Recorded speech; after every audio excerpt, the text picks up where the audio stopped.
Here we go. You ready? Yeah.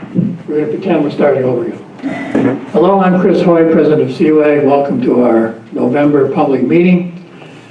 Our program is called The Yavapai County Government is Not in the Water Business, but Yavapai County District 4 Supervisor Craig Brown and District 2 Supervisor Tom Thurman will look at what local government can do and can't do about water within the limitations of state statutes.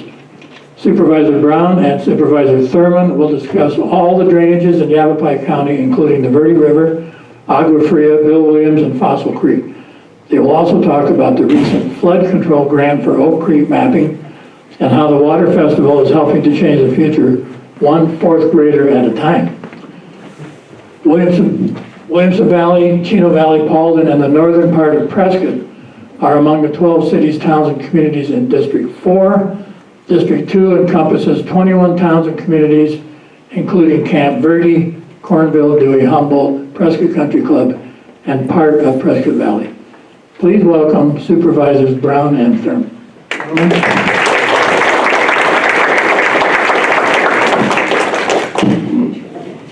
Well, thank you for inviting me. Can you hear me okay on the microphone part?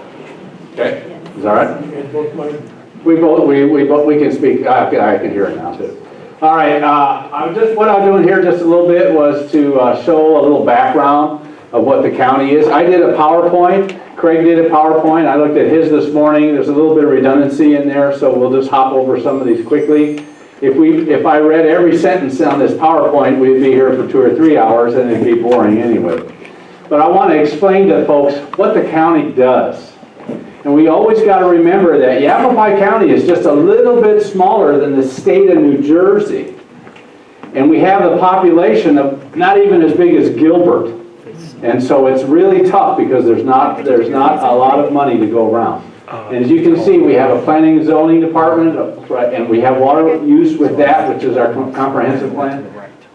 Code enforcement, building permits, stormwater management, drainage projects, alert systems, flood insurance. I think we got, most of us had an Amber Alert this morning. I think you saw that. And roads and dump days.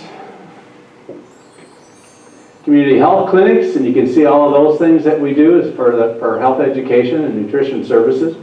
Facilities, which is things like our jails and all the other buildings that the government needs, and libraries, 19 locations for our libraries. Courts, we have a former judge here, he understands all of that. Treasurer, the assessor, the recorder, constable, fire districts. Here's some of the stuff we have. These are just a few, but fire districts and water districts. We got to remember, on your property tax bill, only about 18% of that goes to Yavapai County proper. The bulk of that goes either to a special district, or it goes to the college, or it goes to your schools. And so, of all what you pay, let's say if you paid $1,000, very little of that comes to Yavapai County, and over 50% of that, you'll see in a pie chart, goes to the criminal justice system. Part of our budget. You can see here our general fund. That's your property taxes right there. Special revenue funds, sales taxes, money from the legislature. Expenditures the same. As you can see here, 51% goes to courts and law enforcement. Here's where all our funds come in. Here's property taxes, state shared sales taxes, half-cent sales tax. And right now we're using about a 40% of that half-cent sales tax is going to our roads. Cities and towns, education. If you look at we have discretionary funds of just a little less than $100 million. But if you look at it as a total, it's almost $300 million is what we pull in. But as you can see, that we're just a pass-through, and the bulk of that goes to education.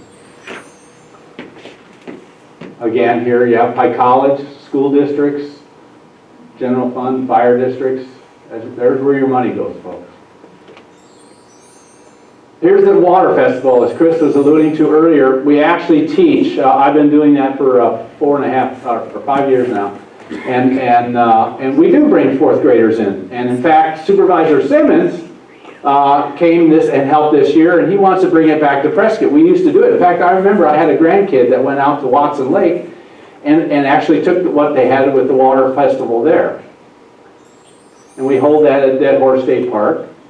We had 450 this year. Some of the ideas that we're trying to ingrain into their brain, if you will, are why do they need to be concerned about water?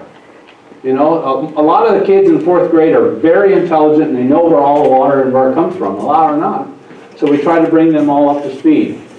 Groundwater, big ideas.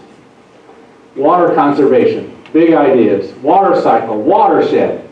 A watershed, we make them stand up and do it. A watershed is a land area that flows to a low point.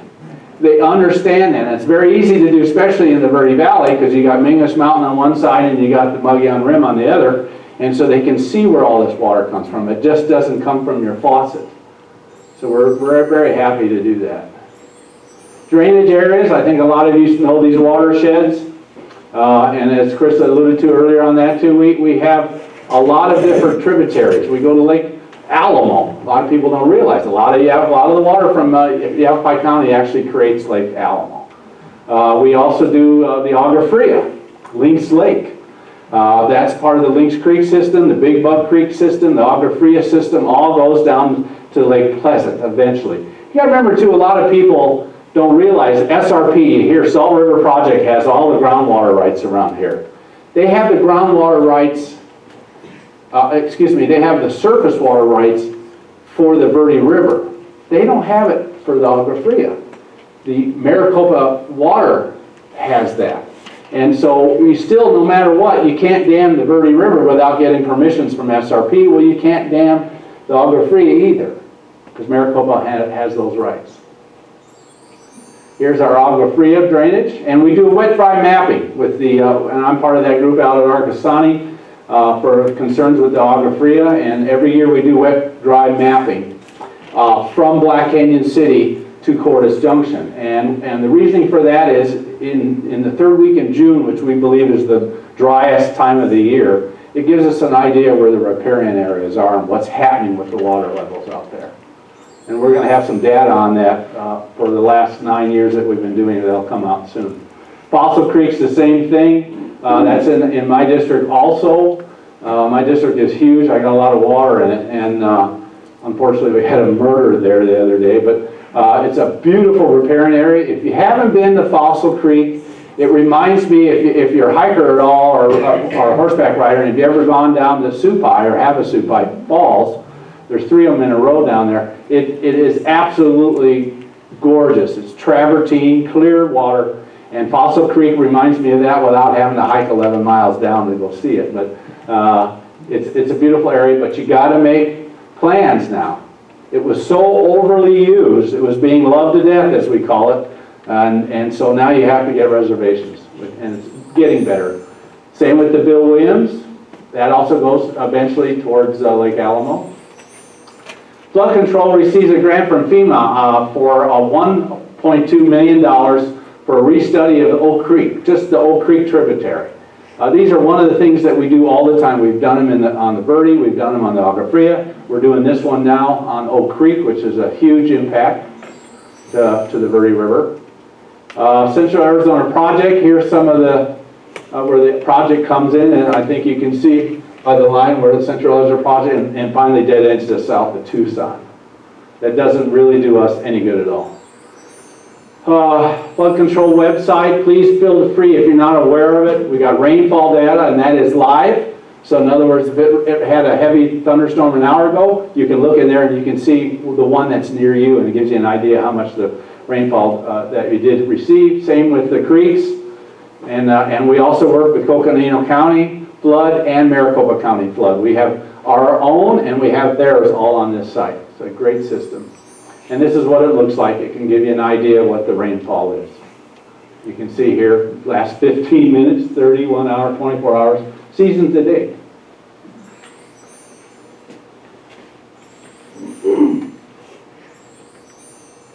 One of the things that Craig and I actually joined teams on it was kind of ridiculous, but like in the schools, in a grade school, if they had their own little garden, we're trying to teach the children what it is, you know, not food just comes from Safeway. It actually is grown. And so we want to teach the children how to do these gardens. Well, they could raise the food in the garden, but they couldn't eat it. And you're going, really? How many tainted foods have we seen coming out of big producers? So we've got some language change on that. They used to have to go through what they call the GIP-GAP program, and now smaller farmers can sell directly to kitchens of any sort for public use, like restaurants, things like that, and not have to go through that whole program, but it still has to be safe, and the cooks still have to, do their thing. But it's made it a little more, it simplified the situation, but it's still safe. And a little caveat on that, Chipotle really came under fire because they were using locally grown produce for some of their food, and then it got tainted, and it really went, through the United States wide that, hey, my goodness gracious, don't eat there because they buy bad food. But on the flip side, in reality, we found out later it was the disgruntled employee purposely contaminated the food. It wasn't the food that they were buying from the farmer. So they're still fighting that. Chipotle's had a hard time on that. The Verde River Exchange Water Offset Program. Have you folks been looking into this at all? This is a new thing, and you can read it here. A new water conservation program aimed at protecting the free-flowing waters of the Verde River officially kicks off on Thursday, July 21st on 16 in Cottonwood.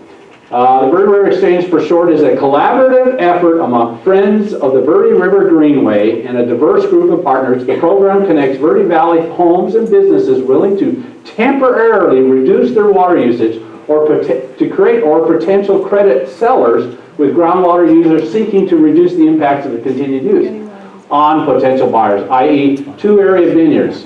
Merkin Vineyards and Page Springs Vineyards have our local family piloting the program in its inaugural year, and I think we're going to have to see a lot more of this coming down the pipe because there is no answer. There is no pipeline for the Mississippi River, folks. And we can start using less water coming down out in the CAP from California someday when desalination becomes less expensive. But you've got to remember right now, and I have a couple of supervisor friends in Yuma, I said, how come you don't have that desal plant running in Yuma? And they said, Tom, it creates water at approximately $365 an acre foot. And he says, we got water rights, prior to statehood, we have water rights for the Colorado River water. We pay $65 a square foot. All right, and so why would they pay that much? $300 more an acre foot than the 65. Of course they're not going to do. They're business people. They got to make a living. So this is a great program. We're trying to use water credits as an offset to buyers for people not to use it. And I think one of the things that and we have a legislator here is I did a flipper in Buckeye. Okay. There's a little community of Buckeye, downtown Buckeye, and I owned it close to a year fixing it up to sell. And it had flood irrigation, and a lot of North Phoenix has flood irrigation. To this day, they've been doing it, since the 20s. It cost me $7 a month to flood irrigate twice a month my property. Flood irrigation is a horrible water waster. And so until that stuff starts changing, they better, down in Maricopa County, start looking at, we're going to create rules in rural Arizona so the water continues to flow to Maricopa County, and I hate to pick on them, and Pima and Pinal. But on the flip side, don't be using water like that and tell me I have to conserve. And so that's your lecture for the day.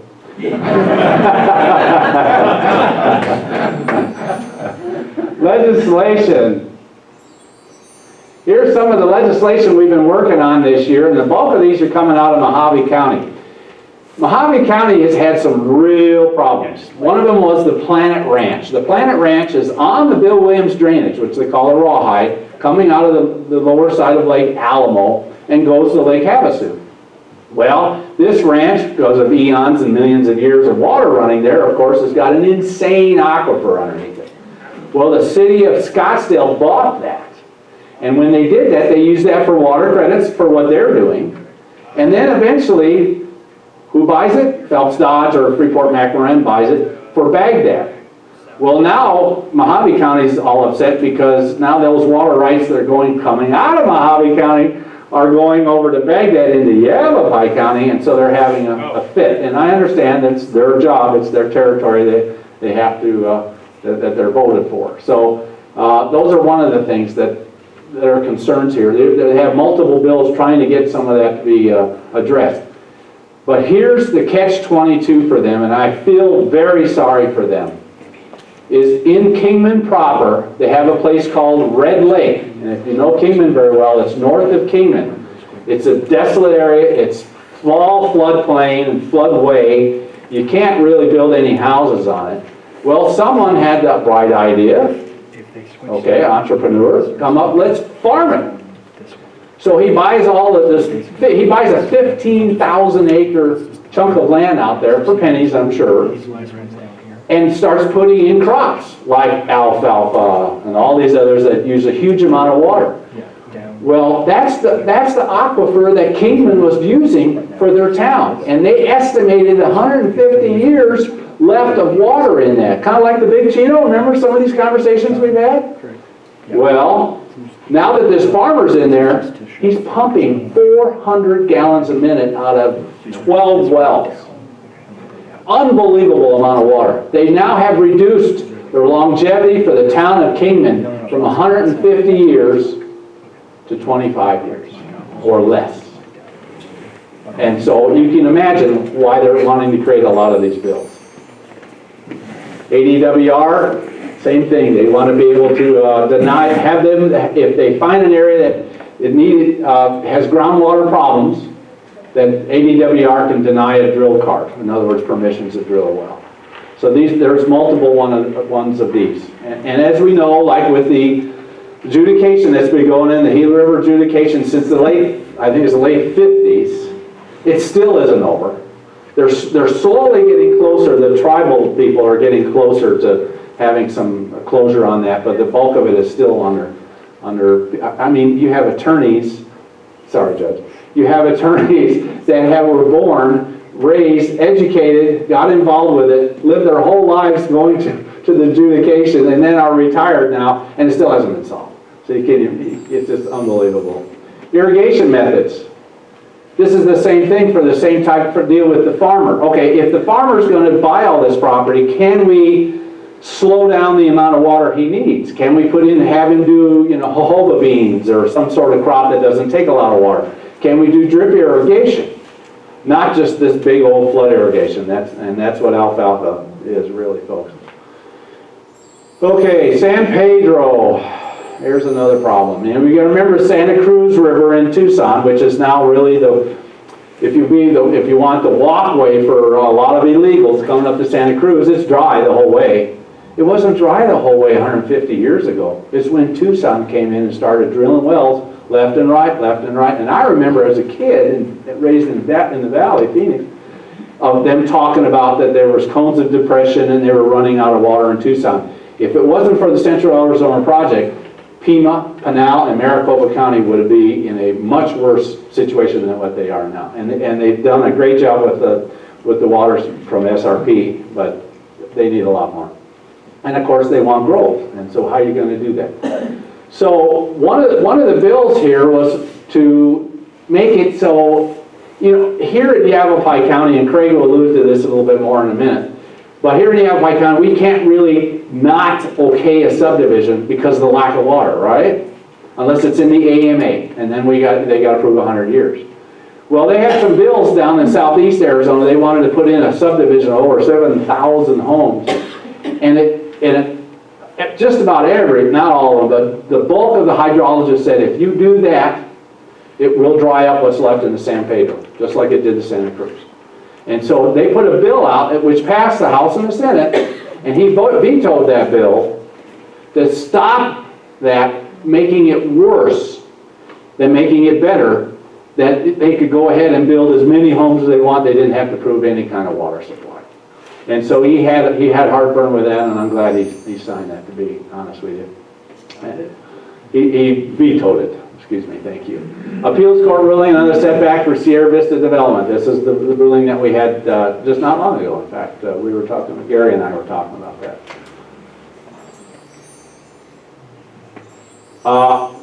Solomar is a group that is hired through the Walmart Foundation, okay? And the Walmart Foundation does a very good job on trying to help local communities do things. And so I was fortunate enough, and I'm part of the Verde Front because the bulk of my district, you got to understand, is the Verde Valley. And so I was fortunate enough through the Walton Foundation to go ahead and go to Grand Junction, Colorado, and see what they're doing up there to improve the Colorado River in there from Palisades to Fruita. And unfortunately, the Colorado River had become a dumping ground, if you will, for years and years and up there.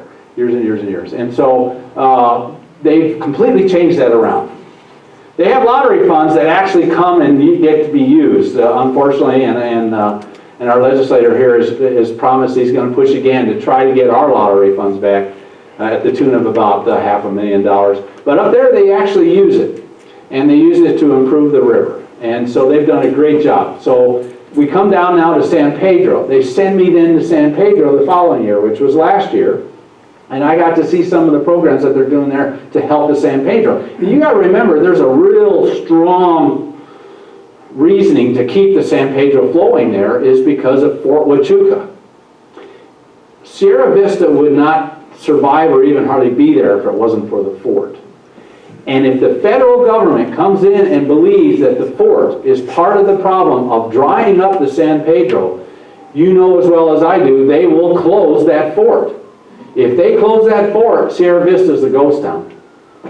Can't allow that. So there has really been a push there to do everything they can to improve the San Pedro, at least to keep it running as the way it is today.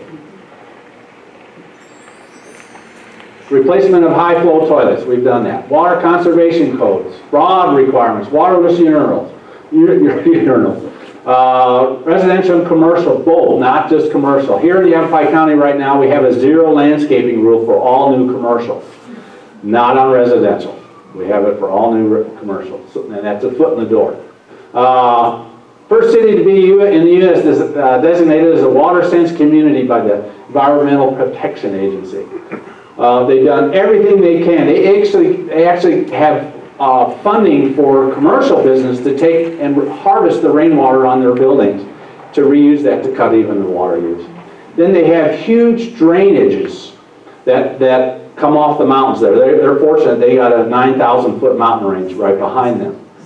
And those creeks coming off that mountain run like mad, and they can't touch those creeks because that water really is surface water, and again, it belongs to people downriver from San Pedro, and the San Pedro is the only river actually that flows in Arizona that flows north. All the rest flows south.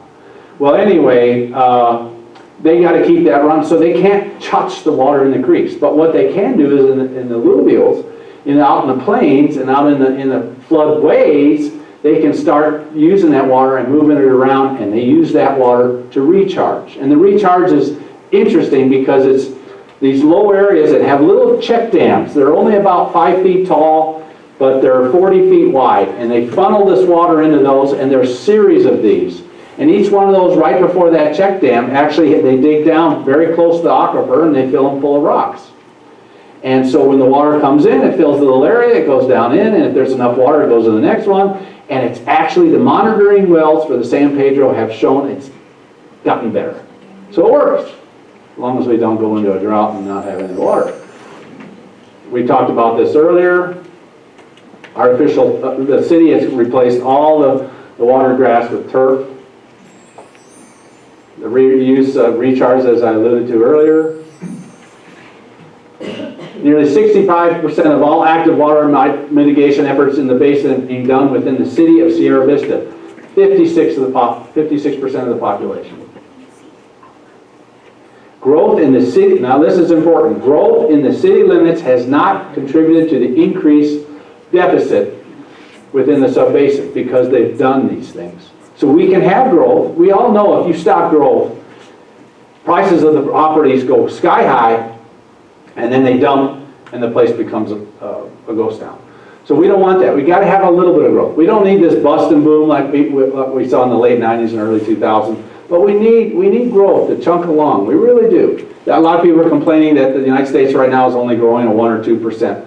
You know, for Yavapai County, I like 1 or 2%. Keeps people busy everywhere. Really, we're not doing too bad. City recharges more than twice what the fort does.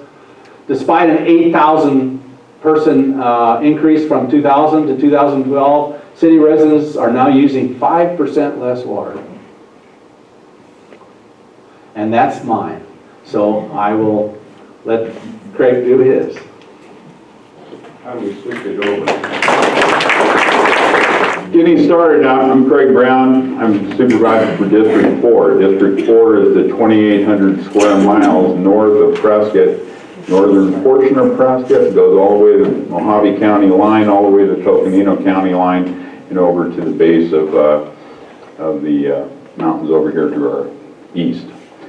One of the important things there to be pay attention to is this is the fastest growing area in Yavapai County by 4-to-1 county area. We have 4 times the amount of new permits going in for new homes and new developments than anywhere else in the county. Tom's area is growing too, but not at the same rate as ours. So we know that this area is where most of the people are coming to retire, basically. Most of the issues we're going to talk about today are not new. We've been talking about them for at least a decade. There's no new answers on horizon, so I'm going to move forward in this, and I'm going to go pretty quickly. But if anybody would like a copy of this, Mary's going to have some handouts for some information that you may want. So she's my assistant. She's the lady right there with her hand up. So if you want to get some of this, feel free to ask for it. Okay. That is the current AMA boundary. As you can see, right here, basically the main Prescott area right in here.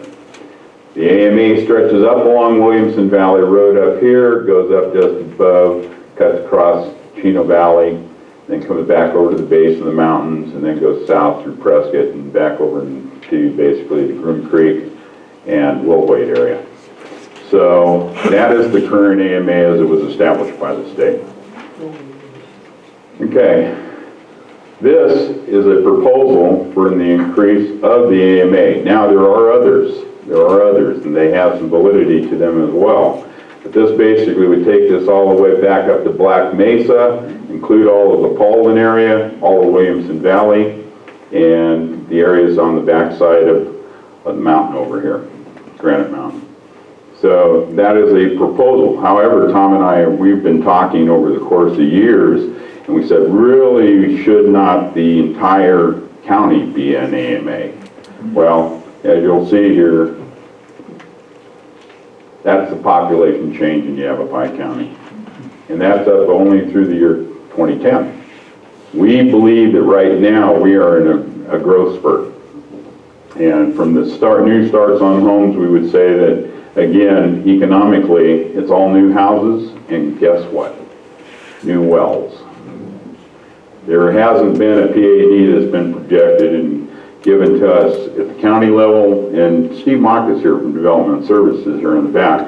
And correct me if I'm wrong, Steve, but I don't know of any PAD that has actually been generated that has a self-fulfilling water system that generates. So everything is on a well, pretty much.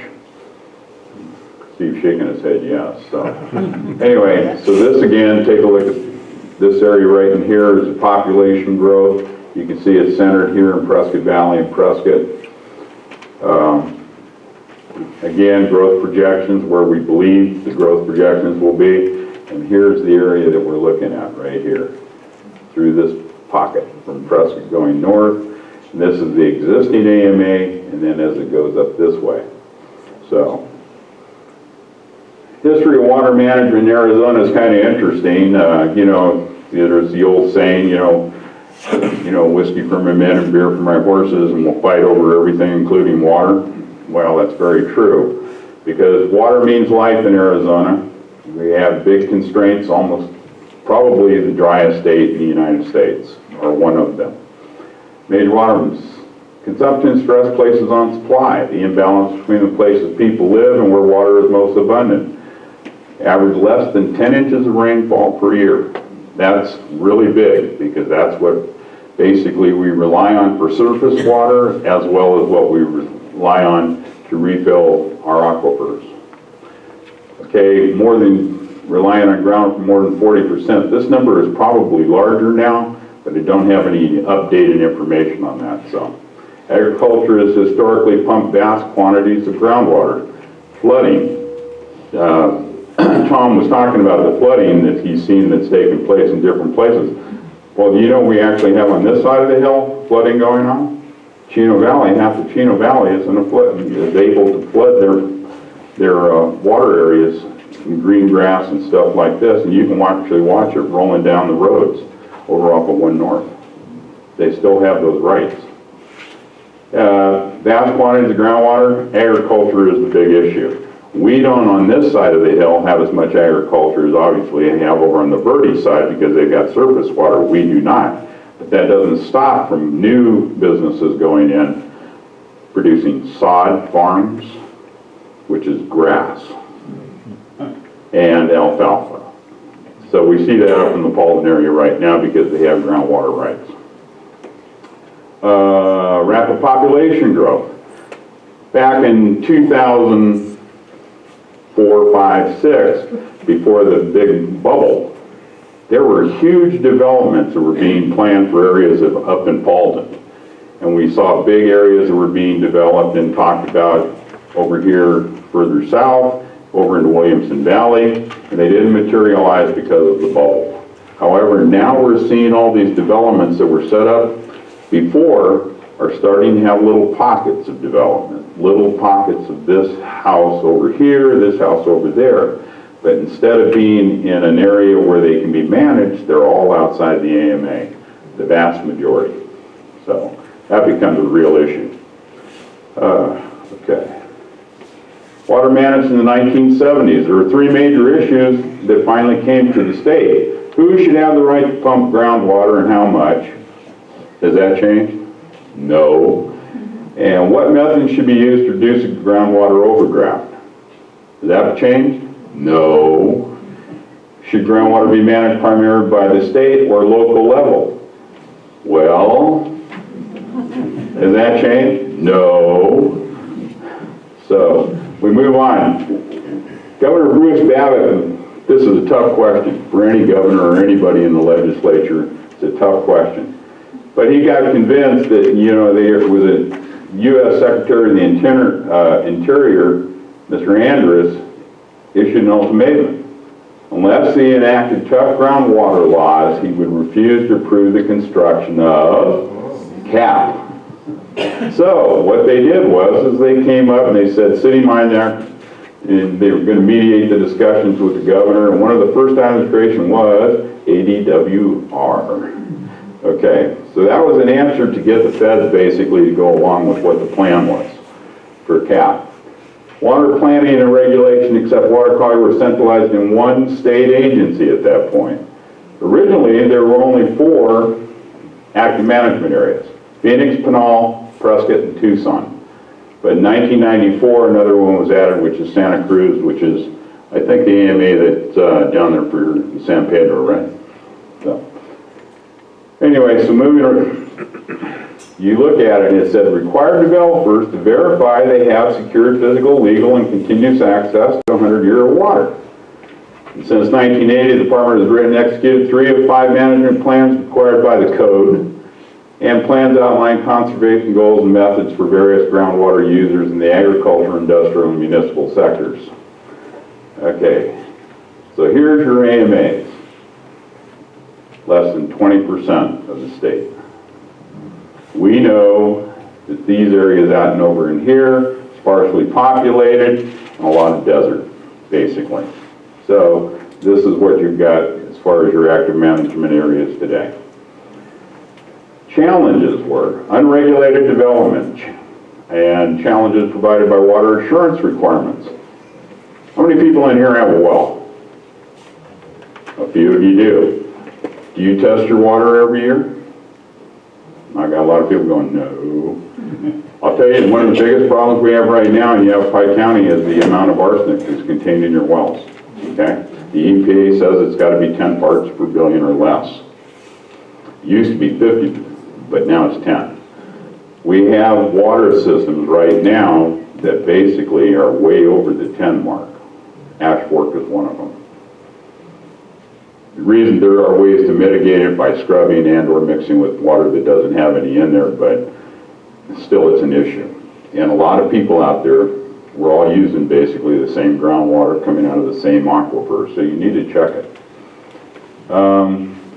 Where are we? Exempt wells and on-site wastewater versus recharge and public delivery systems.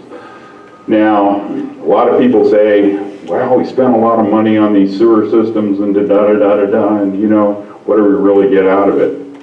Clean water for recharge is what we get. But how many's on the septic in here? Come on, be honest. Okay, a good portion. You're on the septic system, where's that water going? And what's in it? Nobody knows. Nobody knows really how long it takes to percolate down to that aquifer you may be on. So that's an issue. Yeah, I think it's a bigger issue actually than the amount of water we have available. Because if we don't keep the water we have clean, now we got another problem. So, lack of adequate enforcement. As we move on here, I'll show you that although we have ADWR and they have some regulations in regards to you have to prove 100-year water, who enforces it? Nobody. So, then we have Prop 207, which is a recent addition. If I devalue your property, you can come back to the county, state, whoever it might be, and say, pay me the difference. That becomes issues that will end up in court. So that's not a very good law in my opinion. Okay, we got groundwater controlled by Groundwater Management Act of 1980. ADWR has the authority over groundwater. That means anything below the surface. Surface water is different. So, basically, a landowner in Arizona is entitled to put a well in and pump as much water as they want. There is no regulation. How many people that said they had wells want a meter on it? Raise your hand. Yeah, really? I'm so surprised, you know. That's one of the big issues you hear for, especially out in the Paulding area when you talk to these folks out there. Nobody's putting a, you know, I want to preserve the Verde River and I want to preserve the Big Chino and I want to do this and I want to do that, but no, you're not putting any meter on my well because it's their well. Okay, where were we? No information or recording about the amount of water. Again, this is basically metering. We have none. So their first two lawsuits that occurred out of the establishment of ADWR in 1980 were in Coconino County. Wells purchased by business such as in the Tucson area for purpose of pumping and hauling water by truck for commercial and domestic use were located in residential areas. So these people already had somebody that was commercially taking water out of what they were tapping into with their wells and going to move it somewhere else. And let's say conditional use permits were required for the well, water tanks, and the trucking operations. Both cases, neighboring residents testified to the commission that with the excess water, pumping of the water table would be drawn down or disappear entirely. Both use permits were denied by the commission and on appeal by the Board of Supervisors, and in both cases the county was sued and lost because the impact groundwater withdrawals on nearby residents was not a county concern. So now you see where the but comes in. Also down here in the second one, right here. County has no jurisdiction, consideration of impact on people's wells is off limits. So when you see these folks coming to ask for use permits outside the AMA, we really have nothing we can say about it. We bring it up all the time, but we really have nothing to say. We can't make a decision based on water. We really shouldn't even be asking them about the water situation, but we do. So it's frustrating. Okay, applies to about 20% of the geographic area. Rely on unmonitored, unproven wells and allow larger developers to sell homes without guaranteeing a long-term water supply.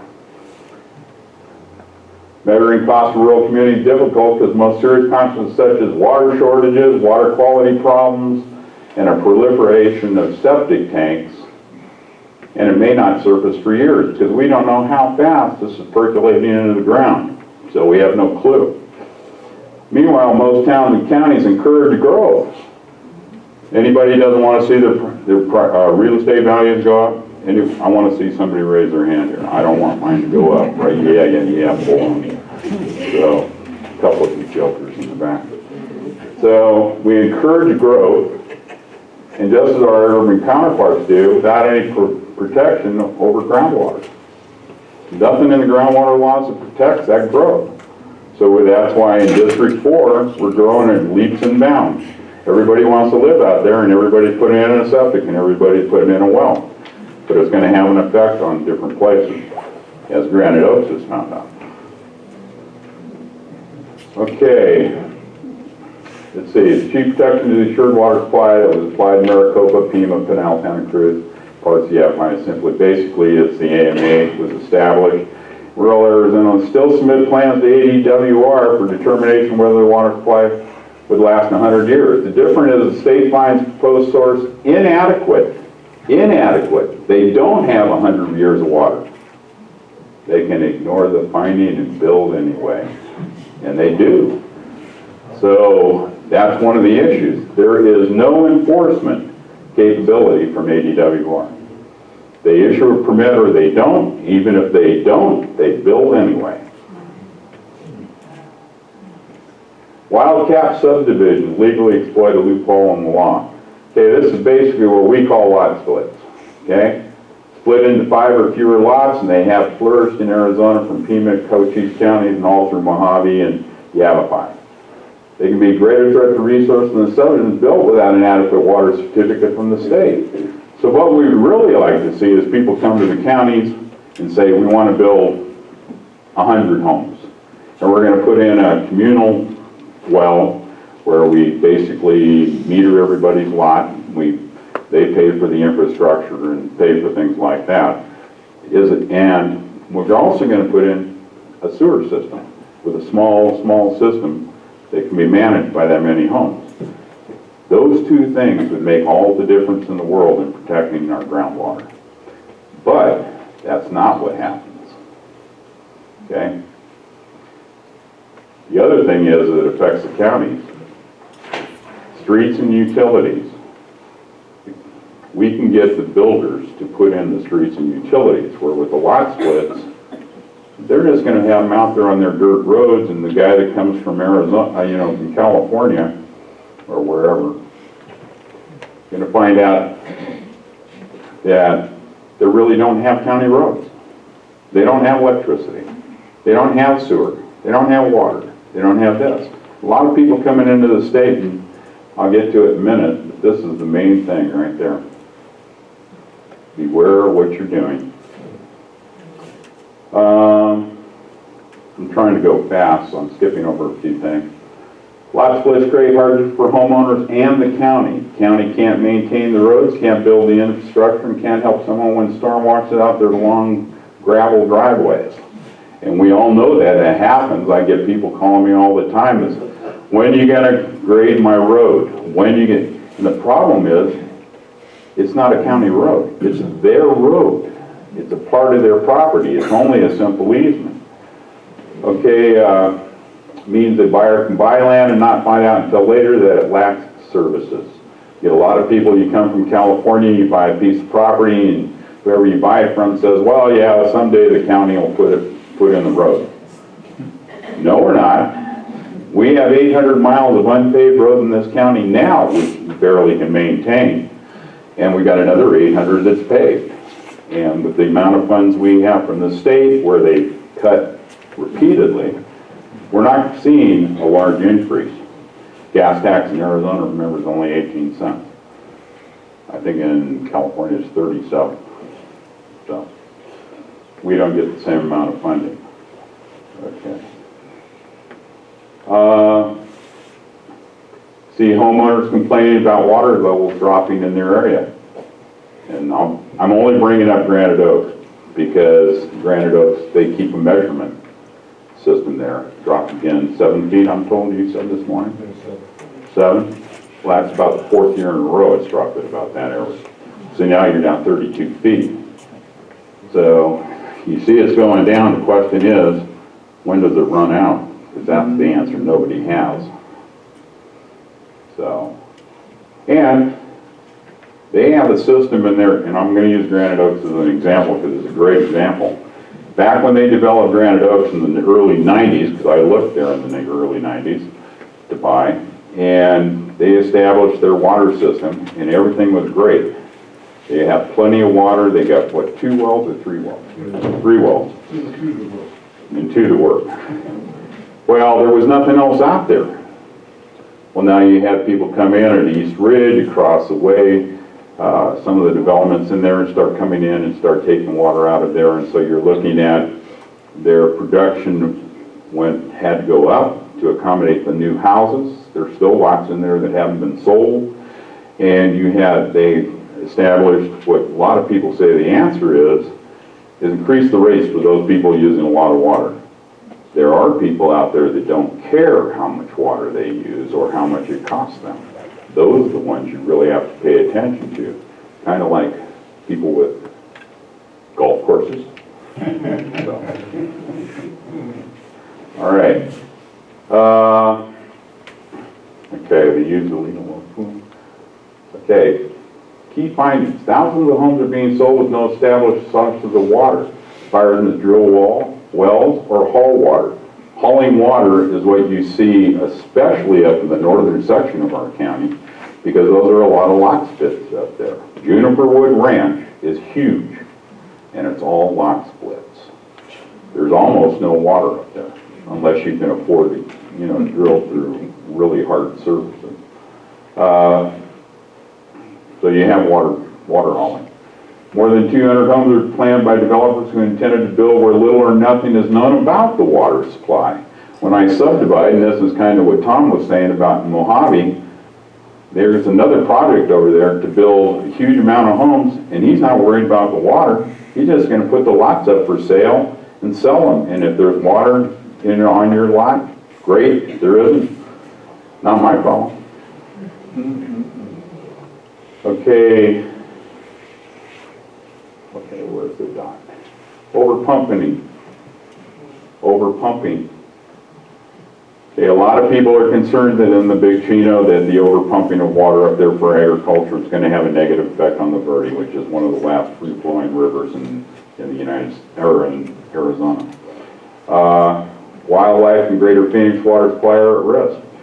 Verde basically is a water supply, so is the Agua Fria for basically Phoenix, the surface water.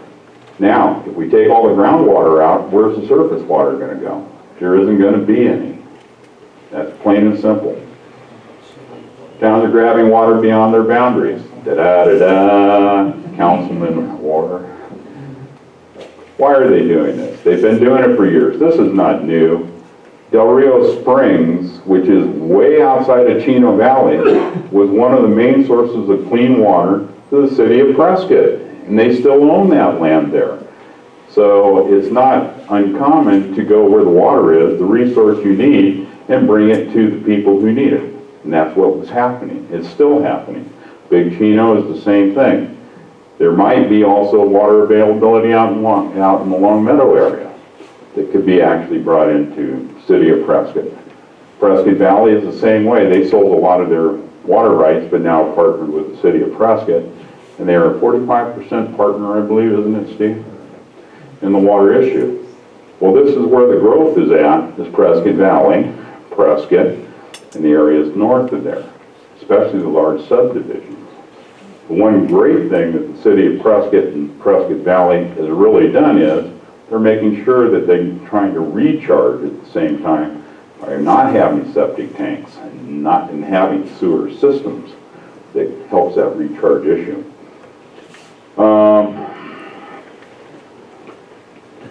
Right there, see that number? I would say it's more like tens or hundreds of billions of dollars. The proposition of building desalinization, that's perfectly well and good. If you build them down there in the desert, you're sucking it out of the Baja, but what's really going to happen, who's going to pay the electric bill to pump it up here? It's probably not going to happen, so they need to get a little realistic. Desalinization is not the answer up here, so, in my opinion. Okay, Most unincorporated land in the county is zoned RCU 2A. That means 2 acres. 2 acres per piece of property. And you can do whatever you want if you sink your well. So, and the developer can split 640 parcels into 16 to 40 acre parcels, obtains an unsubdivided land public report, then sells the parcels to 16 individual buyers. Then they turn around and they break it down into 4 to 10 acre parcels and sell them. New buyers break that down into has anybody figured out how many? That's it right there. 320 acres. 320 wells is what you're looking at, and septic tanks. So that's what they can do now. Buyers impressing land as subdivision creates an assumption that required development standards are addressed. We talked about that. Buyer beware, remember? Private access roads and even are typically substandard.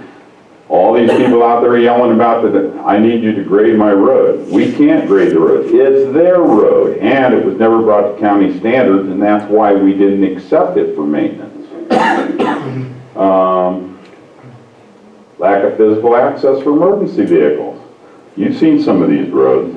How do you get a fire truck or an ambulance to where it needs to be if these roads are substandard? Okay, lack of engineering, drainage issues. Anybody got somebody's house that below someone else's who he runs all of his water off into your yard? It's a big problem. Lack of adequate infrastructure. We don't have sewers and drains and things like you see in big metropolitan areas that takes the flood, basically as flood control, and moves it. We've got a lot of little tiny rivulets everywhere throughout this county. And when it rains hard in one spot, it washes those all out. The water goes on down the road. Financing, who's got the money?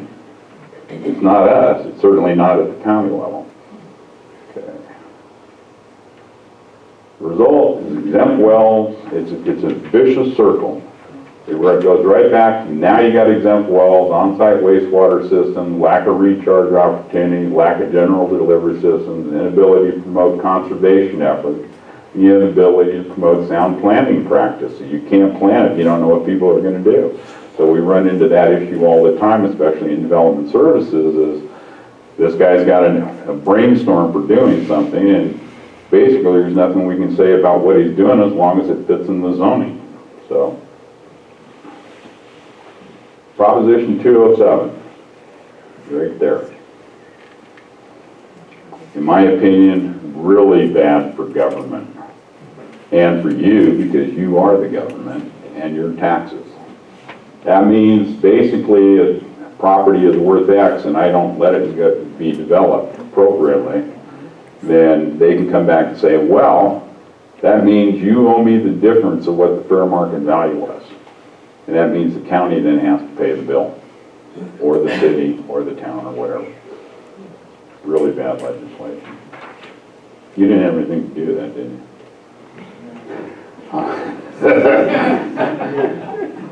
Okay. I'm going to go through this real quick. There is a handout. Mary has one if you want a full copy of this. But this is the key verbiage right here. In order to have any say about what's going on in an A, basically outside the AMA, it has to be, this section has to be approved by unanimous vote of the Board of Supervisors. That has never happened, a unanimous vote in regards to these water issues in Yavapai County, except by Clarkdale. Their town council, when this was passed, accepted it.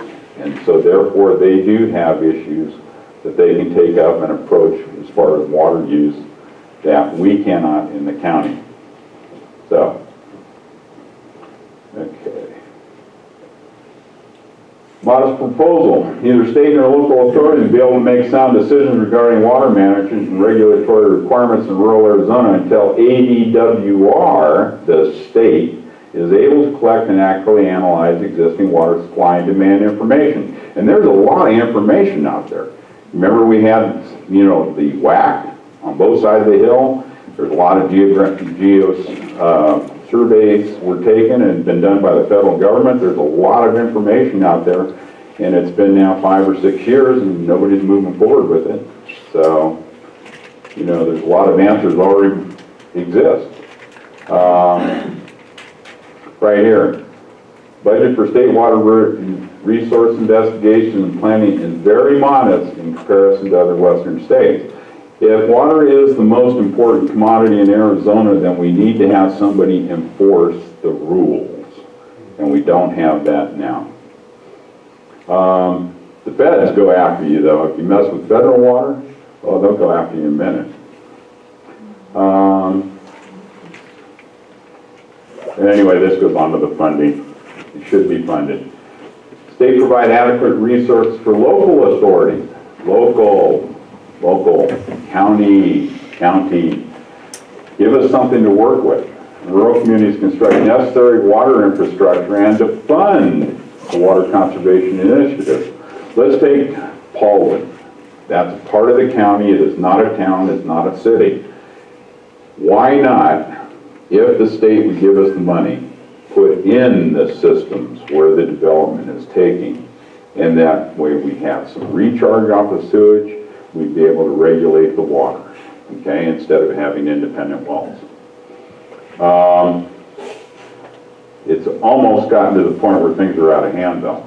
It's almost beyond that stage where you could do anything.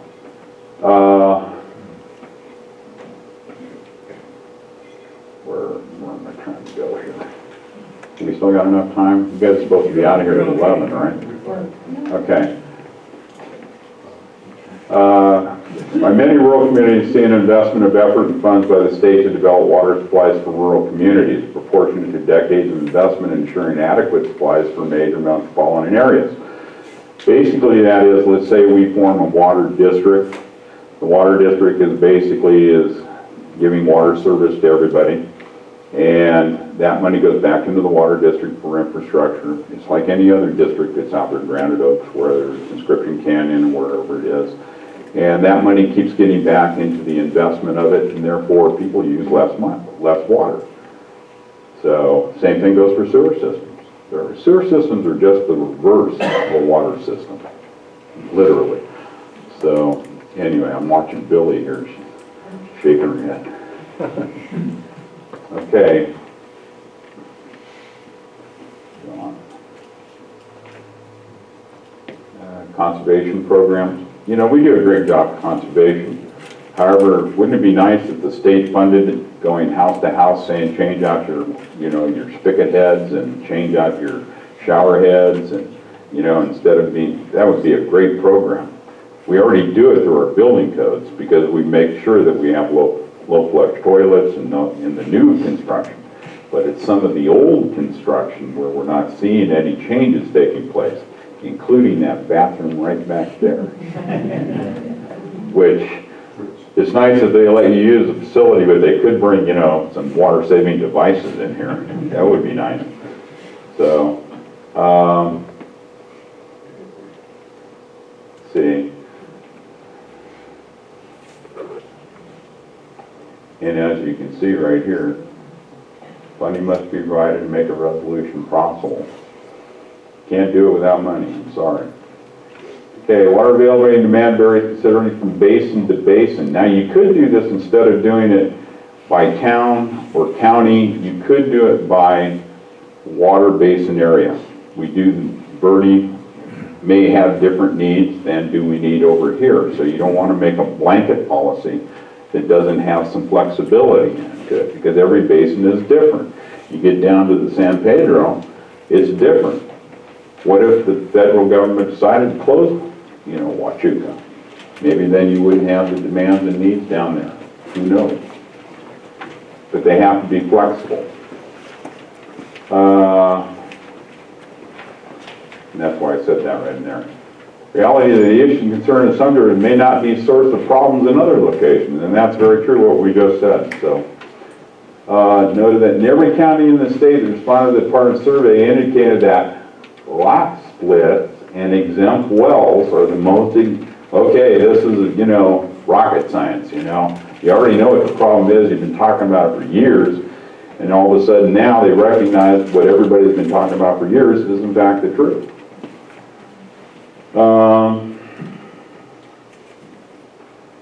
And again, that's the same thing we had talked about before. They classified, 87% of Arizona is classified as rural.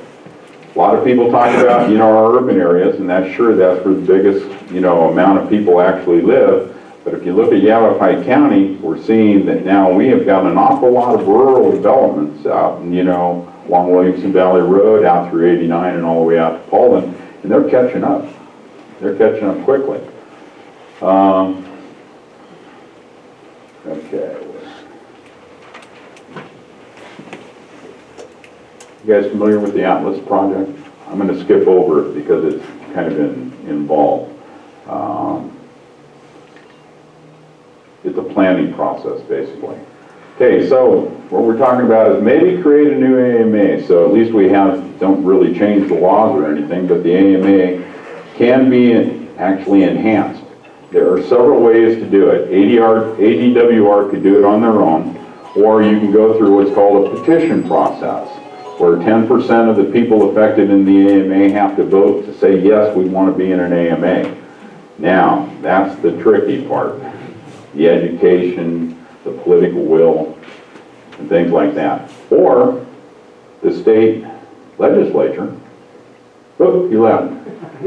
Anyway, the state legislature could also bring it to ADWR and establish that we could have our own AMA and or change the lot split regulations. So,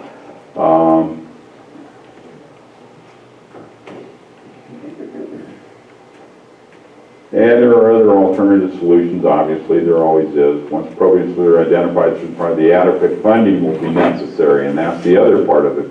Somebody's going to have to pay for it, and you know who that is, right? Everybody in this room.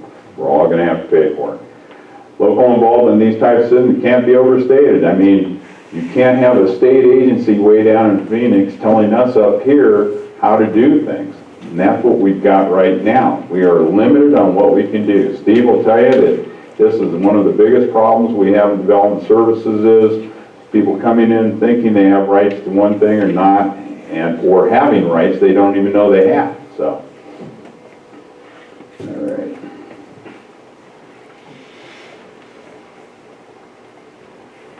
Okay, pretty much you can see this is, protection of our water. In the Prescott area, I thought this was kind of interesting why I threw it in there. And this, whoops, go back, right there. Okay. 147 gallons per person per day in the Prescott area is the average. Phoenix. Look at Phoenix. I saw something recently, but I couldn't find it, that it is down in the Prescott area. So, which is great. This is the one that's scary. But where is all the grass being grown? And I don't mean the kind you smoke, I mean the other kind. But 282 gallons, that's nearly double what this is. And we've got people down there, they've got parks, grass playing fields, schools with fields, and all of this grass stuff takes water. The only grass the county really has here is the courthouse. That's it. We've cut almost everything else out. Okay, Payson, they've dropped down to 87, but they've got water issues over there too that are serious.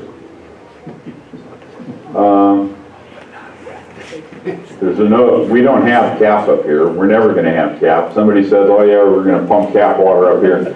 I'm sorry. There is no money for it. If we haven't got the money for the other, you certainly don't have the money for that. It's just never going to happen. Besides that, water doesn't run uphill. So we're basically dependent on our groundwater.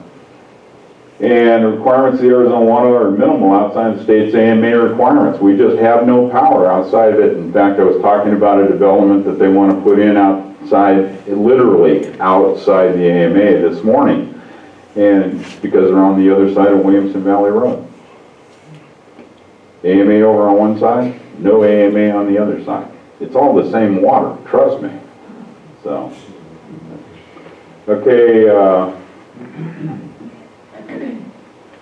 well anyway, we'll move on from there. Where do we go from here? Modest proposal for the future. Potential solutions must be evaluated in a basin by basin. That way each basin is evaluated on how much water is there, How much can we actually use efficiently, and how do we get the water back to it? So you use it by basins or areas where water exists. They got to be accessible by local stakeholders. Everybody's got to buy into this. Now, we may have plenty of water for the next 50 years. And from what I see in this room, most of us aren't going to really care in 50 years. Okay? Some of you might, most of us probably not.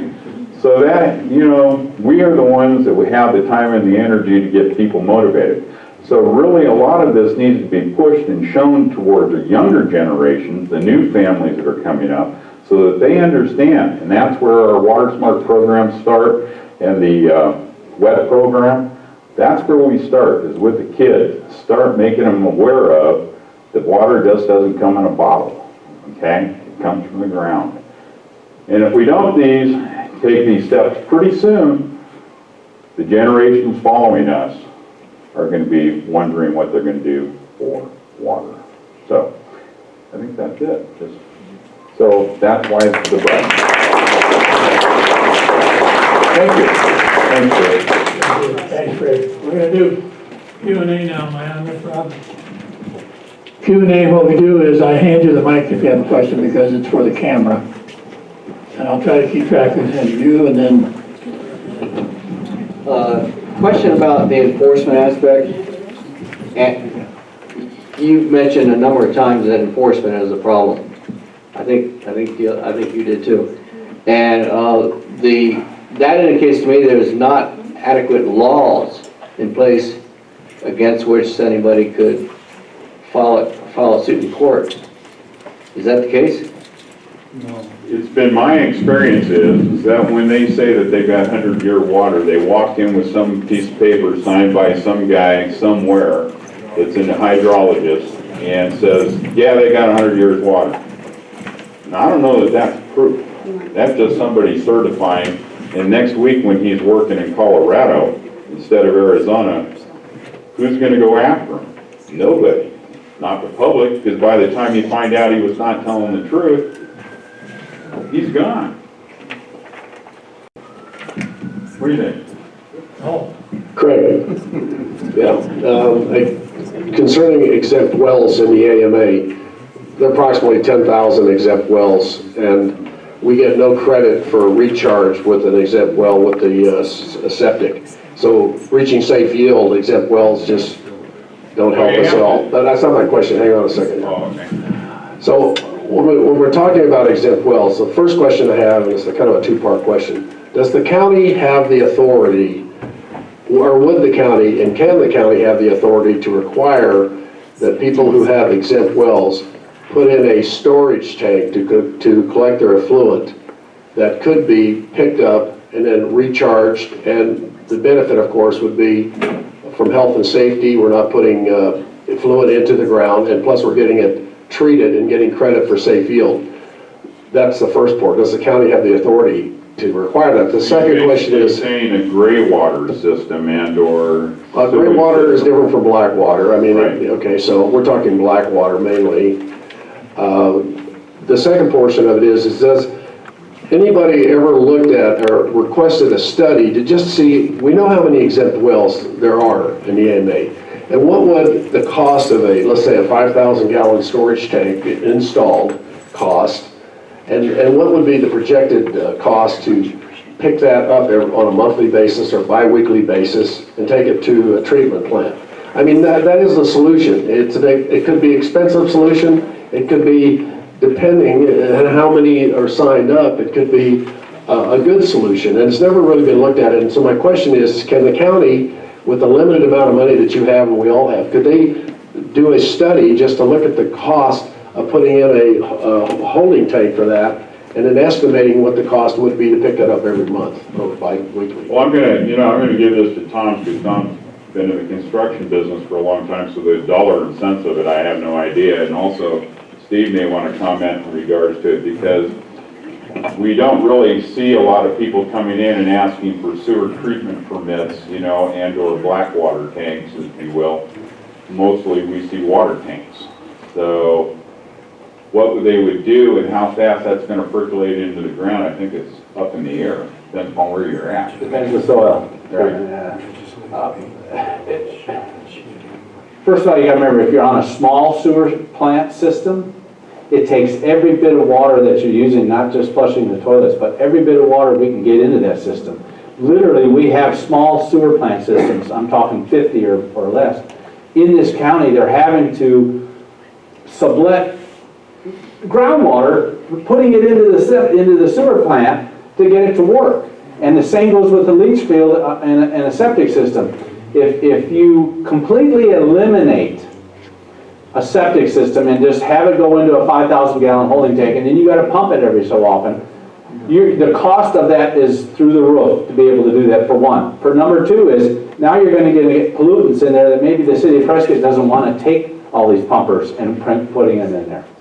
So there's another problem with it there. Number three is, just like APS with solar, there are times that you maybe have to have your septic in there as the fallback. And if that happens, again, it takes X amount of water for that toilet. The amount of water in your toilet when it's flushed for number two, really is not enough water for that septic tank to work. You gotta have X amount of gallons in it. And people, we found out years ago, when you do a gray water system and you're using that to do your plants and stuff, that works okay a little bit. But if you do it too much, now the septic isn't working right. Now you're having to pump that out. So the unintended consequence on a lot of this comes back on all of us, on many things in life. And that's the concern I have, is the pump and haul, pump and haul. And believe it or not, we have subdivisions that went in that when there isn't enough homes to actually make the system work, they have to pump and haul. And it's very, very expensive because of the hauling. That's the biggest problem. One of the other things, Noel, that's kind of interesting is that just recently, in the last 6 months, city of, or town of Chino Valley has basically said that they're not going to be taking any more that comes from septic systems, because they haven't got the capacity to handle it, and a lot of it has to do with the fact they haven't got the water to process it appropriately. Now, the city of Prescott actually has a great new plant that they put in, and I don't think it's up 100% running yet, but it's scheduled to be. Now, maybe that'll be some of the solution, but I know that right now, the guys that are draining septics and cleaning them out, they got nowhere to go. They're driving to Phoenix at this time. Right. A lot of them are having. All the way to Phoenix. You can imagine what the cost is when you got to drown. So you can imagine 5,000 homes having to pump and haul. You'll kill growth in that. Any other questions? Wait a minute, I keep track of them. Okay. Fred, Gary, Monty, who just raised their hand over there, Billy. Concerning grass, especially in the Phoenix area, some of the homeowners associations require green grass. Is there anything you can do to outlaw those rules? My son lives in Chandler, and he has to have green grass, and I don't think he's allowed to have artificial turf. You know, They passed a law in California to usurp that authority of the homeowners association. Arizona HOAs are very strong. it was an executive action over in there in California. The governor just came out and said there's no more grass, basically. You can't afford to water it. So homeowners associations started pulling up grass. They got cap water. So I don't know what they're going to do down there.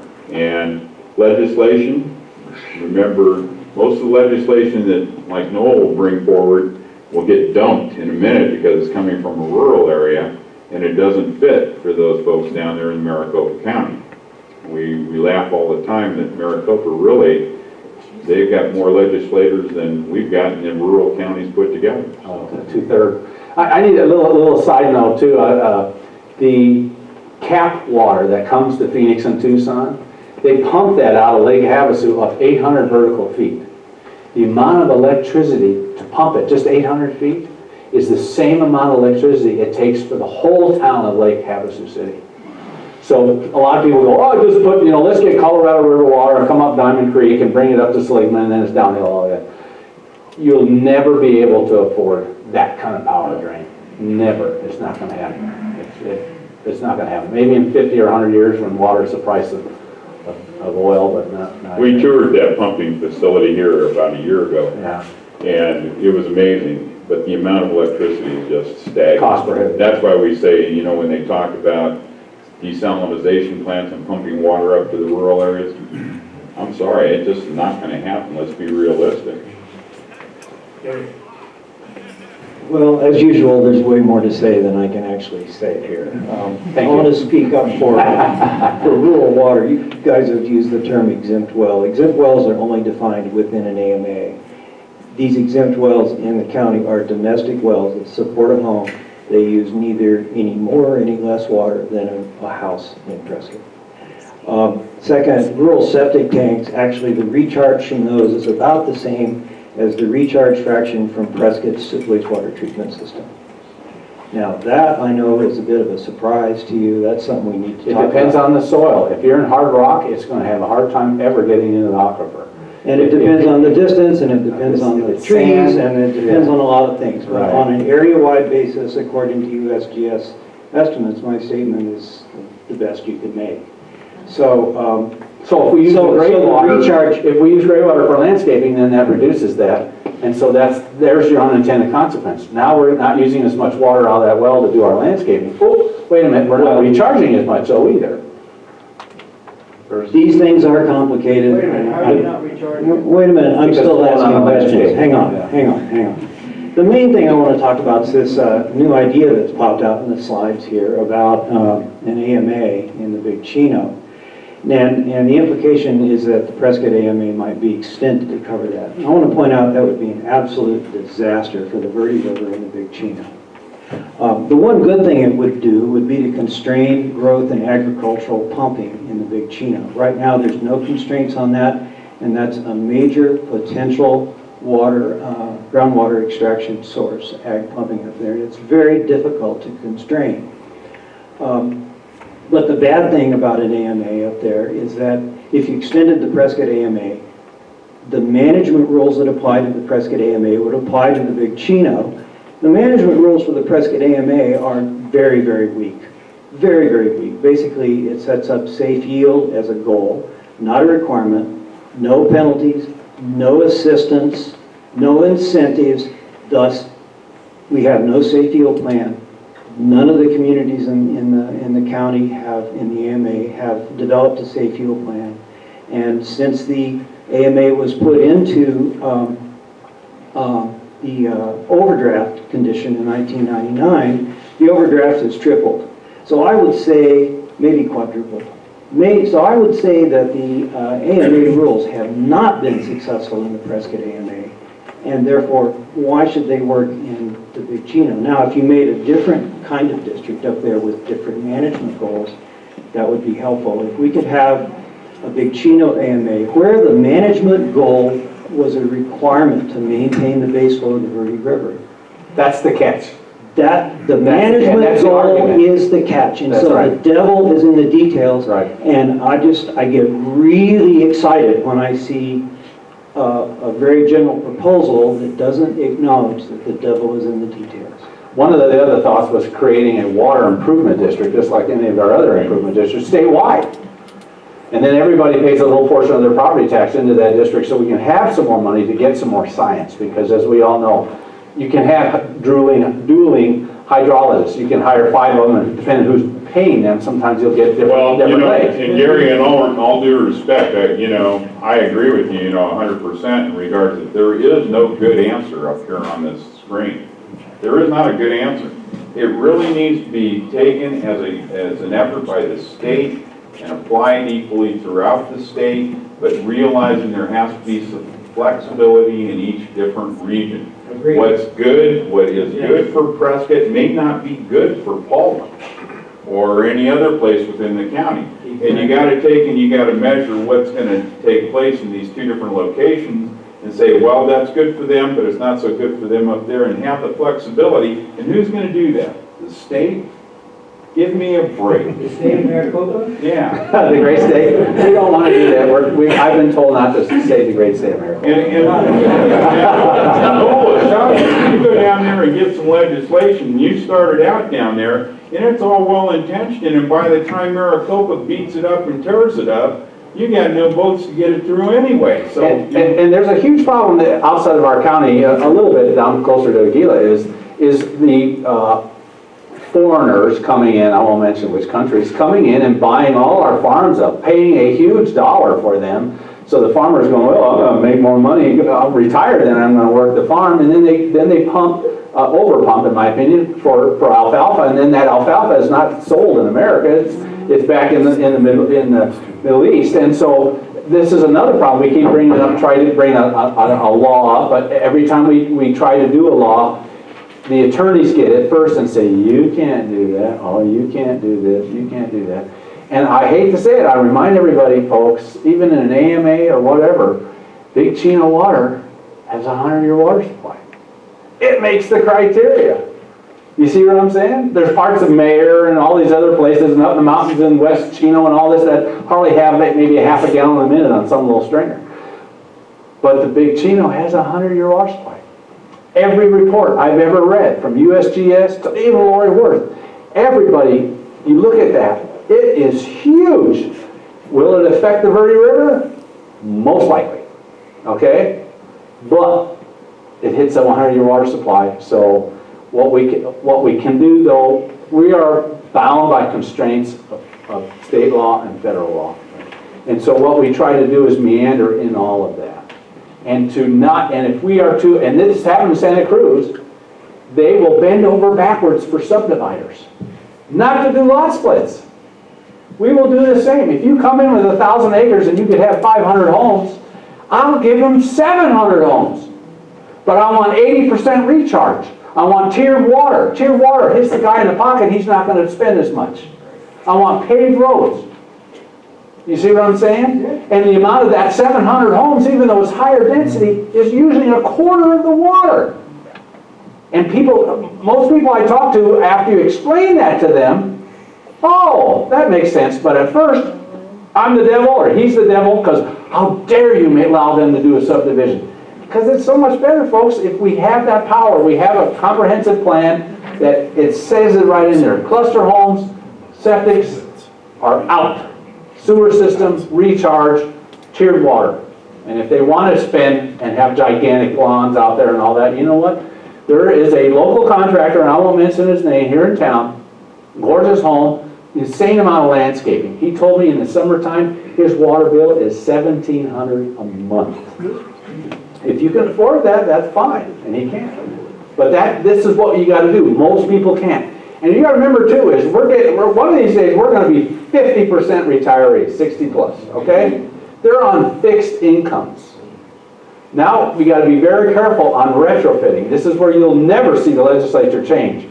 Is new homes? Yes. Existing homes changing the way they do things? Right. You're pulling teeth. And new taxes, fees, whatever you want to call them, not going to happen. It's not going to happen the way the legislature and the governor's office is. It was only, I think about 4 months ago, wasn't it, Chris, that we had the gentleman, the new appointee to the ADWR that was here and gave a presentation.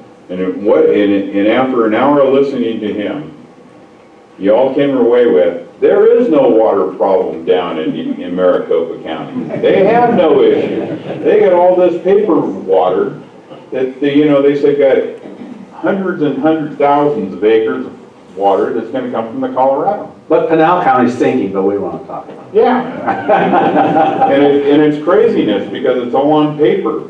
Well, it's not flowing my toilet or back and forth where it needs to actually go.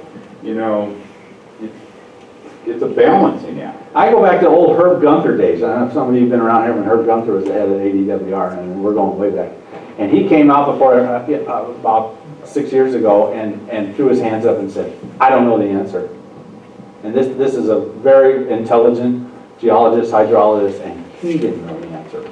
Right. And don't think you're going to get Colorado River water anyway, because look at there, Lake Powell is keeping the water in Lake Mead above that minimum by about 1 foot every year. If we don't start, and this is another thing too, and I'll do it quickly, is we even get years that the precipitation level here is normal for the 30-year base. Okay, they keep changing the base. Even if it's normal, and they said we had a normal monsoon, it was sure wet to me, If that's normal, I'll take normal all day long, right? But we're, like it or not, you can blame man, you can blame Mother Nature, you can blame Putin, I don't care. The glaciers are melting and things are warmer, especially here in the Southwest, okay? So even if we get a heavy winter, we're not getting the snowpack, okay? We might get 20 inches of precip, but we're not getting the snowpack. When you don't get the snowpack, you don't get the recharging of the aquifers. Right. And we're not getting snowpack anymore. It's too warm. It doesn't feel like it's Thanksgiving. People were saying, during the monsoons, I talked to a lot of folks out there and they said, wow, it's great we're getting all this water. And I said, why? It's just blowing off. I'll just go into Phoenix. We're not getting much benefit out of that at all. What we really need is heavy snows and a heavy, hard winter, especially up in Flagstaff.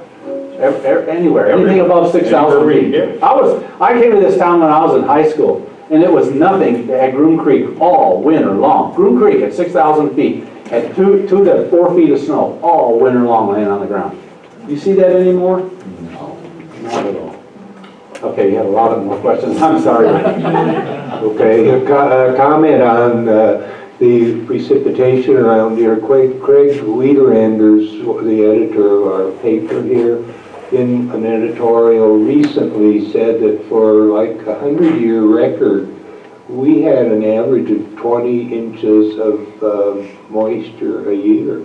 And this has gone down to like 13, I think where we are it's 12 inches per year. So that's a huge change, and it's been going on now for about 16 years. Anyway, what I wanted to ask you about is I live in a development where we have our own water department. We treat our water up to A+, the sewage.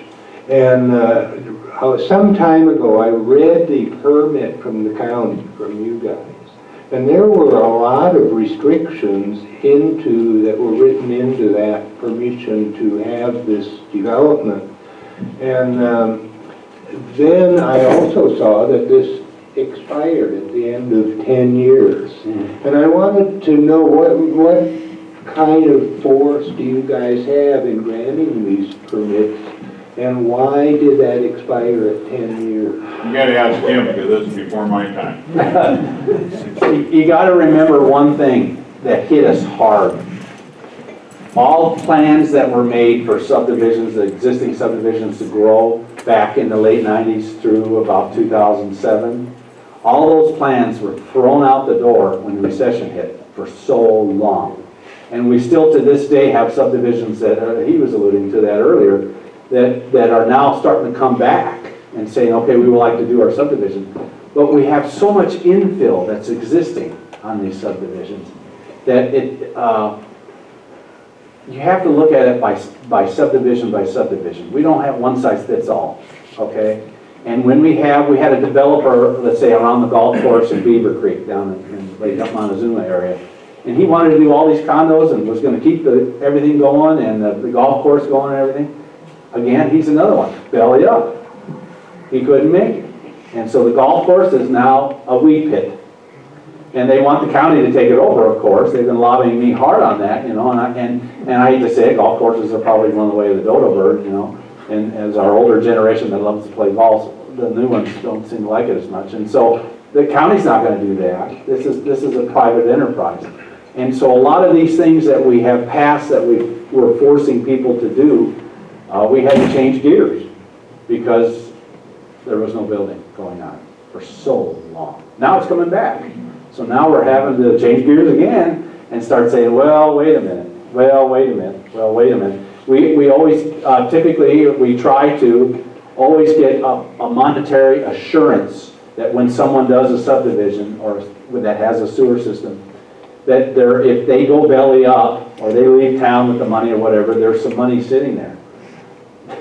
A lot of the bonding companies, at one time there was over 500 bonding companies. At 2000 there was over 500 surety bond companies in Arizona. It is now down to 5.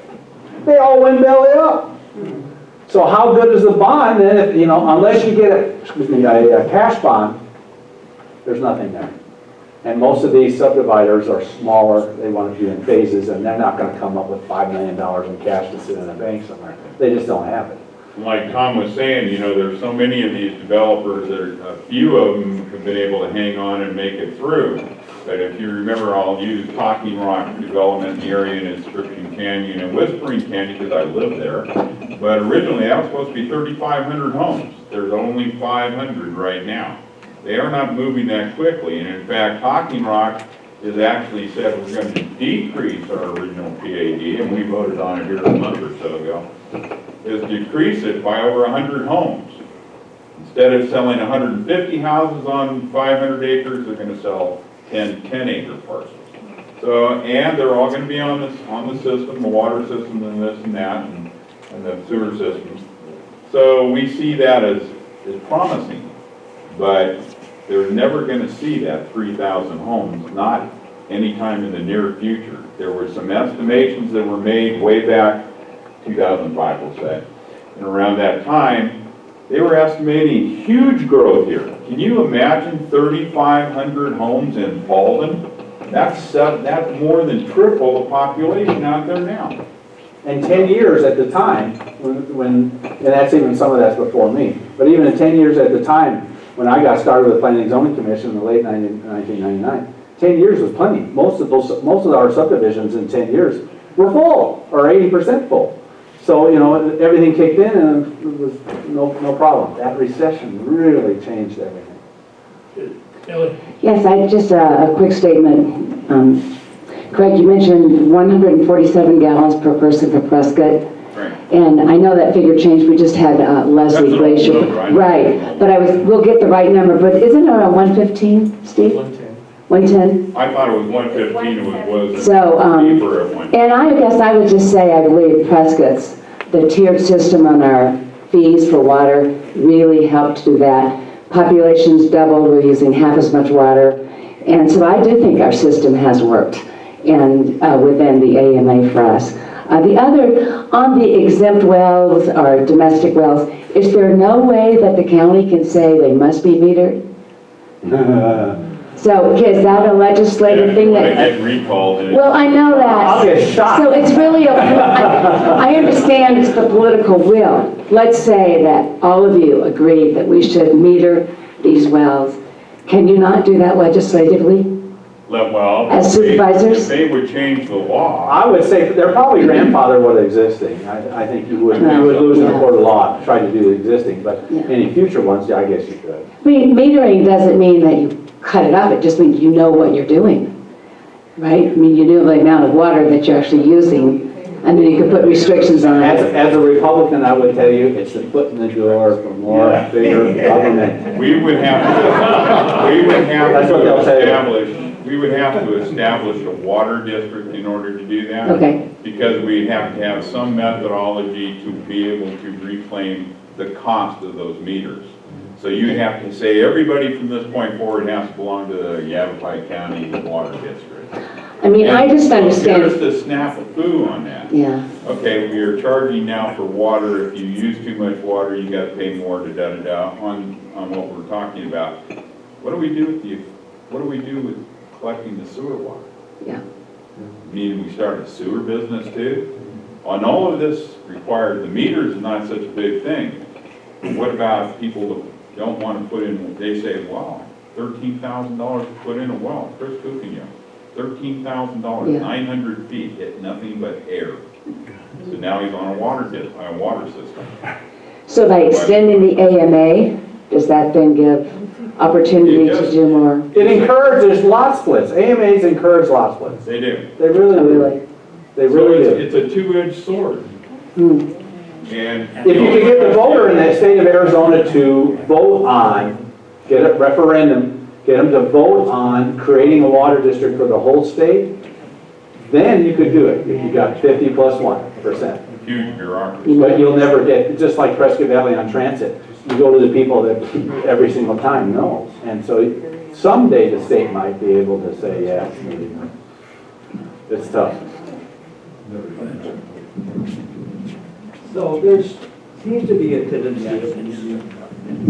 tendency to always blame somebody else for your problems, you know? But I want to point out that 75% of the water, groundwater pumped in the Prescott AMA is used by Prescott and Prescott Valley. 14% is used by exempt wells. How much is coming back? You talk about what's being pumped into Prescott and Prescott Valley. Well, How much is being recharged? well, the problem is that the recharge doesn't reach the pumping sites for maybe a century. So this whole idea about recharge needs to be really explained in much more detail, and I certainly don't have time to do it here, but Peter Kripnick and I have been really looking into this. So on a reasonable time scale, basically the recharge does not cut groundwater pumping. The state law, however, treats the aquifer like it's a swimming pool, you know, and so Prescott recharges about 55%. No, that's not true. They recover about 55% of the groundwater that they distribute through their system. Of that 55%, I don't remember the exact percentage, but roughly half is used as direct reuse, which goes to golf courses and a little bit to the Hanson gravel plant, and the rest of that is recharged. So the recharge is about 3,000-ish acre feet a year. So actually the percent of the groundwater they pump that is recharged is roughly a third. That's about what goes in the ground from a septic tank. So, but I want to get to my Golf courses, that would be groundwater if it was not Correct. reclaimed water. That's correct, and that's a social decision that we've made to support that type of recreation for quality of life in the community, and that's fine. But just don't misuse the numbers here. What I want to get to is No, and this. I think, what I think is, there's different applications in regards to these two different things. The one thing, if I had a wish to be granted by the state legislature, would be the elimination of lot splits. Then we would have a lot more to say about what is being developed within our areas, our basins, whatever it might be, and might have some control over it. But right now, we have no control. They just come in and thumb their noses and, well, if you don't let me do this, I'm going to do this. Remember, who owns the water under the ground? Who owns it? The state of Arizona. That's right. It's not a private property. It's not private. But back to Ms. Orr's comment on the metering the domestic wells. So I live in Chino Valley, and I want to say that there would be torches and pitchforks in the street if you tried to do something like that. The I'm not proposing it, I'm asking. Yeah. After I'm done. And so I'm just, yeah, good. And also, it's not good public policy because what's the gain from it? First of all, it would be administratively very expensive to do that. I mean, if you're going to meter them, you got to read the meters, and somebody's got to keep track of that information. What do you use that information for? Well, it's true that knowing your consumption is a fundamental aspect of water conservation, and so that's a good thing. It would be good if they knew what they used, but the social costs and the administrative costs are not going to be there. So what we need to do is find out some other ways to promote water conservation on domestic wells in the county, and I've got some ideas on how to do that. I don't want to talk, but and then finally, I think Prescott has a very good water conservation program. It's just actually got the training wheels on. Prescott could cut its water use to a third of what it has now. So they're making great progress, but they're just getting started. Prescott has a much better water conservation program than Prescott Valley does, which has basically nothing. They have a very weak increasing block rate structure. Prescott's block rate structure is very steep, and that is responsible for a significant decline in water conservation between 2006 and 2012 in water consumption, yeah, water use. So yeah, that block rate structure really did work. You're right about that.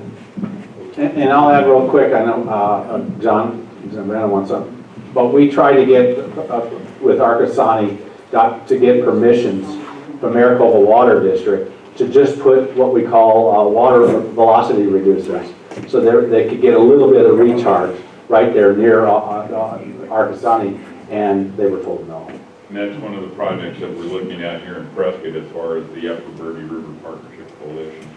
We're trying to do something similar to that as well, especially over in the airport area, because that's where everything seems to converge coming from Williamson Valley Road. So, same problem though. Before I get to my question, Noel asked earlier about collecting septic tank effluent and treating it. CWAG looked at that in detail as to whether it was feasible to do it in the rural areas and concluded that it wasn't feasible to do it. So you can look at the CWAG report to get information on that.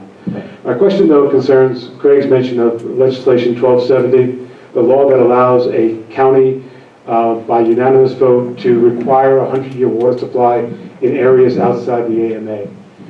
Without that requirement, as you said earlier, a developer can build a development anyway. All he has to do is notify the first home buyer that there isn't a 100-year water supply. Is the county thinking about trying to get that unanimous decision to require 1270? Do you think it has any drawbacks and whether it's worth doing in our area? Yes, we have. We broached that back in 2013 as a board action, and it was unsuccessful. So, First of all, you got 9 municipalities in Yavapai County, and it forces every one of those municipalities to do that. And a couple of them already came to me and said, over our dead body, we're going to force us to have that. Number 2 is, it just promotes lot splits. right. If you can't prove the 100-year, they're going to do it anyway. If people are willing to haul in Humboldt and Mayer and Ash Fork, they don't care. They want to. They don't care. They want to live in an area. Hauling in Chino, especially West Chino, has no water. You know, Especially the surrounding area of the town. so what we've done now is create an atmosphere to do lot splits and not do subdivisions. Like I said, I'm willing to help a subdivider have more density if they'll actually do all that criteria to actually save water versus lot splits. That's more like planned development, where the other with lot splits is unplanned. They build anything they want. Dirt roads. Dirt roads, no utilities, no this, no that. And Propane. it doesn't help us, it doesn't help your property values for lot split. So it's really a two-pronged approach. Give us some authority at the local level to decide what's going on in our basins and taking place, in the county areas especially, even the towns or cities, where that goes, and then turn around and also change exactly, I lost it, sorry, I'm getting old.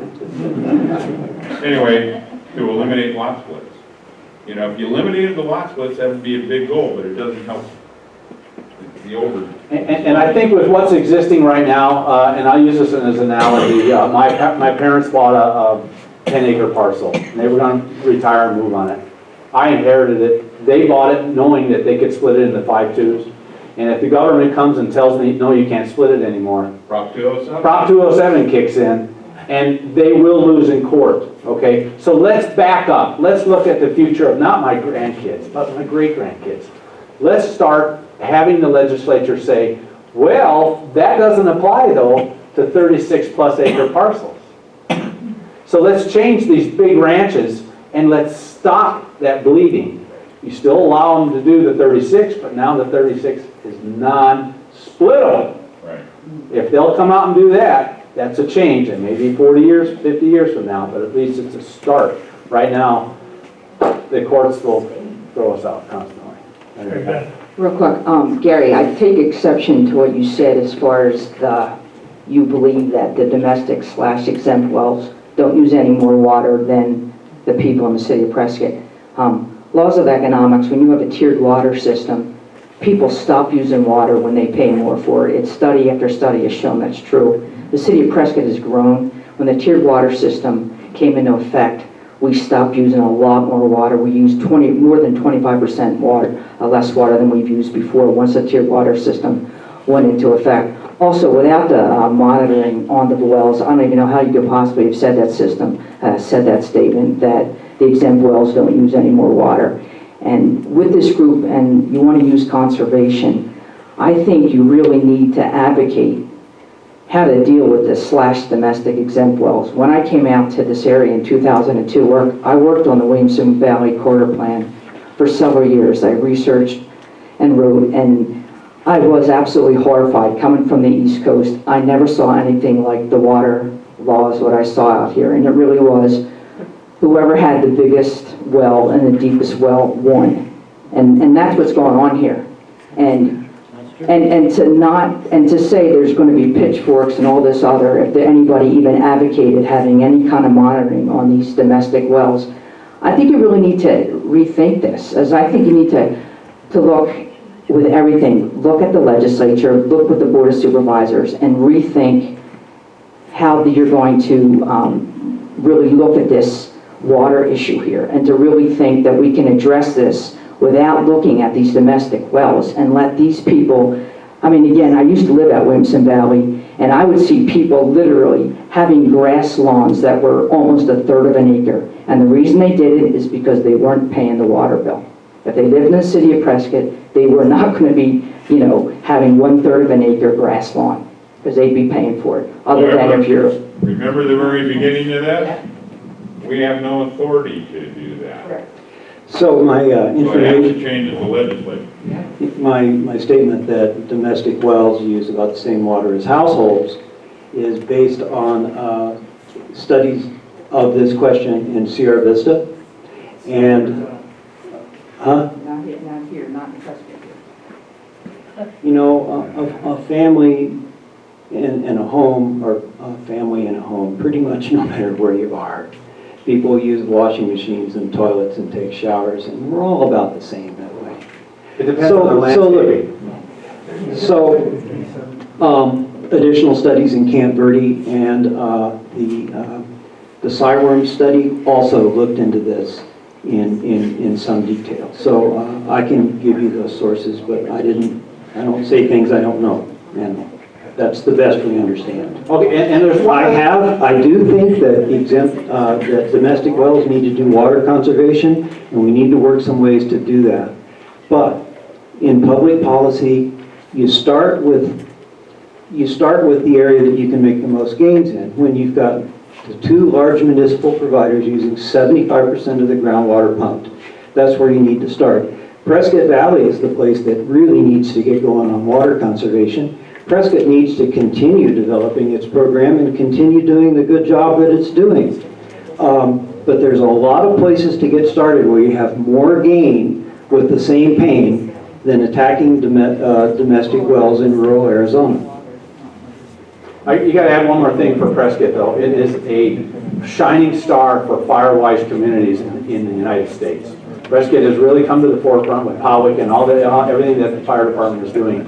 And so the reduction of ladder fuel within these homes has also made it the reduction of having to do so much landscaping. And so it used to be, I remember years ago, the amount of water being used in Prescott doubled in the summertime. It is not doing that now, and I think part of that also is because of fire abatement. Okay, let me, it's noon. We always quit right at noon because of the movie. But I'm sure these guys will hang around for a minute if you want to come up and talk to them. Thank you very much.